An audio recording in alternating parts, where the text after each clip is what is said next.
এই এক প্যাকেট। কাজ আছে তোমার? কোনো কাজ নেই। মাছ আনতে বললে 3 রকম মাছ আনবে, শাক আনতে বললে ঝুড়ি ঝুড়ি শাক, মানে এক প্যাকেট না, শাকের পাহাড়।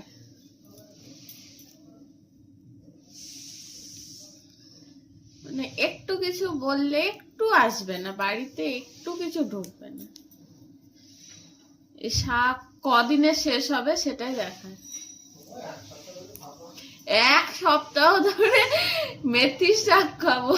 এখানেই শেষ নয়, ওখানে এই দেখো, এখানে রয়েছে পালং শাক, এখানে রয়েছে এগুলো কি বলে, মূলো শাক, এখানে রয়েছে ছোলা শাক, এখানে শীষ। বুঝতে পারছো তো যে কিছু মানে শখ করে বলা মানে বিপদ। তোমাদের বাড়িতেও কি এরকম করে?